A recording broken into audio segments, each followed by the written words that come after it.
Action. Is everyone's phone on silent? No. Always.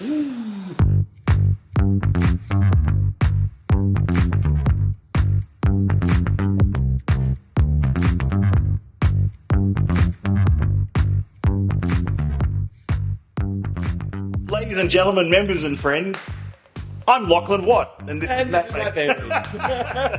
Other way around. Okay. Yeah. It's Archive bottle time again. yeah, archive. It's that time of the month again where we're filming an archive bottle, something that's been pulled from the Whisky Alement SMWS archive. Yep. That's going on the bar with the full outturn. It actually still blows my mind. There's members that don't realise that this happens every month, and has been for what? 3 years? 3 years. Yeah. Well, we haven't been filming videos about it for 3 years. We've been a bottle is pulled out every month from the archive because a new bottle goes in every month as well. The bottle that's picked that goes in is the favourite from the outturn. Yes, it is. So there'll be a bottling that's in this month's outturn, in May Outturn, that the team particularly love. So they get a second bottle of it and put it in the archive. However, we get to then pull one out. Get to pull one out. Yeah. In this case, something from 2018. Yes. What is it? This is 35.196, a Moroccan snake cake. Now, this is from that era Yeah. of 35s that were all in really weird casks. And there's a cool story behind that as well. But which cask type is this? This is a refill Chardonnay Barrique, which is one of my favourite cask types.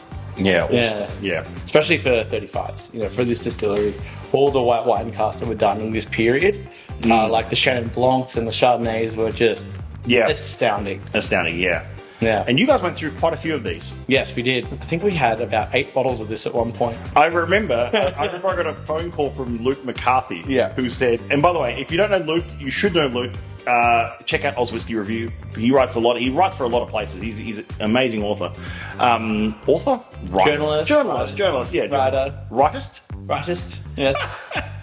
Anyway, he called me up one day and said, I want to put this in a lineup for a tasting that was happening here on a regular. It was a whiskey paired with the wine that was previously in the cask for that whiskey. So we did Chardonnay cask, we did sherries, we did ports. Yeah. We did Mistel casks and Sauternes and all of that. So amazing. It was a fantastic tasting, and unfortunately, it was not well received for its time. Really? Yeah, ahead of its time, unfortunately. So nowadays, people are so interested in those unique wine casks. You guys were just ahead of the curve then, just as you are now. I mean, you're pioneering stuff now at the bar that people don't really understand yet as well, which I think in years to come will go, oh, we really like that now as well. I think that's always the way it goes, isn't it? Yeah. The Mistel casks are currently the favourite, the Pinot Charentes, the Ratafias, etc. But they're still ahead of their game. And So their time will shine. It will. I'm very excited to see that. But let's crack this open. Yes. Yeah. There's a cool history behind these casks, which I hinted at before, in that society had a special relationship with Distillery 35 and at the time Distillery 125 and 33 in sourcing product from these distilleries. And in cases it was casks that were from warehouses full of like really interesting wine casks and that we had basically free reign to. And especially because this distillery, 35 was the breeding ground for a lot of the experimentation that was happening at 125. Right? That's right. Yeah, it's like a sandbox sort of situation where it was the testing of whiskies over there.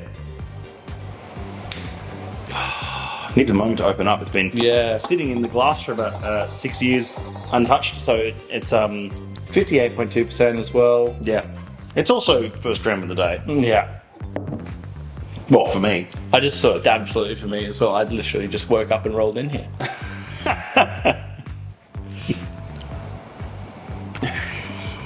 Well, breakfast whiskey then, isn't it? But I just noticed a tasting note on the front label that I really love, which is olive oil cake. And I've always loved that about this. It's got that kind of really rich olive oil, but also that kind of like orange and poppy seed cake kind of thing to it. It's definitely still a 35. Oh, absolutely. It's not. The cask has not overwhelmed this. that refill Chardonnay Brick was perfect for it. For full maturation as well. Yeah. Which is, okay, just think about that for a second. Full maturation in a refill ex-Chardonnay cask for 14 years. Yeah. That is, it's just, you don't see that happening even now. Like, you see, maybe Chardonnay finish, or ex-white wine finish, or extra maturation in wine, or extra maturation in sherry, a lot of that. But to see full mat in ex-wine cask is so risky, risky. It's, yeah, it is, like you say, it is risky. It's a lot of effort to be expelled, because a lot of people also don't like these table wine casks as much, or can find them quite challenging. It becomes too winey, too acetic, too I guess too astringent as well, because of the fresh oak within it. And the way those wine casks are treated can sometimes be quite challenging to manoeuvre. To get red cake. Yeah. Like red sponge cake. Bread icing. Yeah.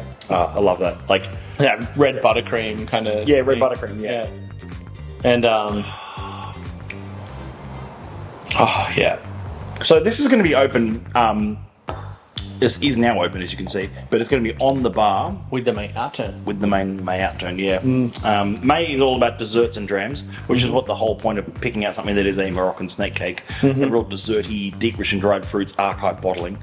Available by the 15 and 30 ml pour at Whisky Alement. Price per dram TBC. We're filming this a bit early at the moment. There's not even any numbers on the back of this one. No. Because I think this is one of the 8 bottles you guys ordered of this to go. I think this was actually an extra bottle that I ordered for the archive. Oh, maybe it's a I fell in nice love bottle with it there. too much, yeah. So it was the favourites from the team now available on the bar, which is just great to see these casks, even from 6 years ago, is both a long time and not very long. So, but it's good to see that it's getting its light of day again. Do you reckon it's picked up any of that old bottle effect at all? Do you think it's picked up marginally? Marginally, like it's picked up a little bit of dustiness, like yeah. It's definitely starting to happen. You can see it starting to happen. I know members love our 35s. It's got that linseedy kind of thing that can sometimes come around from old bottle effect. Yeah. Or the parchmenty kind of thing is starting to happen. But I think it's still so rich and full. Like that. Like I can't get past that olive oil cake characteristic. That's a really well. I just also get that lovely old wine cellar, like the wood from an old wine cellar, and that rancio, and a little bit of that sort of like going down into those like red brick kind of wine caves, Yeah, wine cave. Mitchelton or Rutherglen or red brick underground, big wine vats that have been leaking for hundreds of years. Or Bordeaux. Yeah. If you want to go a bit further than Mitchelton or Rutherglen, but Rutherglen red brick. That's just the most recent one I've been to. I could nose this all day. It's just getting better and better in the glass. It is, yeah. And I know what you mean by olive oil. Also, just look at how thick that liquid is. Yeah, that texture is just insane. Clean. You can't see it on camera, but it is actually clinging to the side of the glass.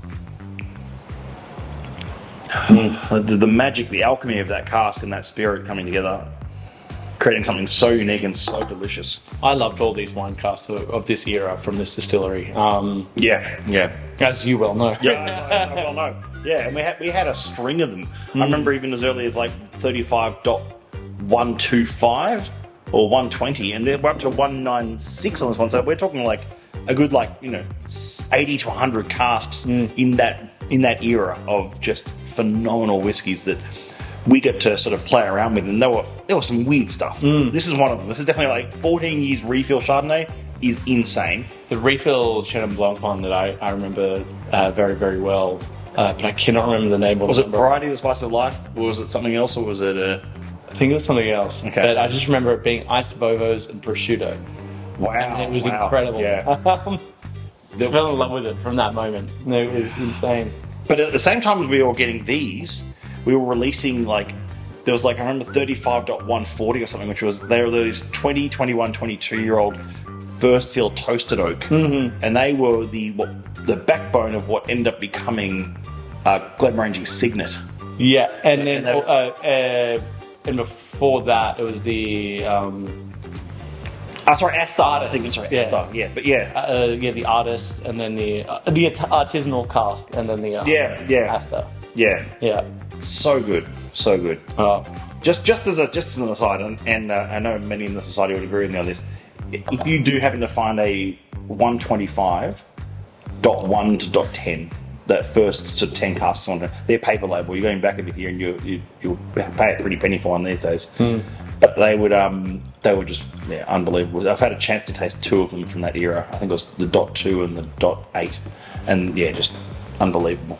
It's so funny that this particular distillery took so long to get its own code. Yeah. There's a story behind that as well. We'll go into another time. Yeah. When we taste maybe a 125 on camera, that'll be fun. But yeah. Lachlan? Cheers. Or should I say Bailey? As always, it's a pleasure. See you soon. See you at the bar. Cheers, everyone.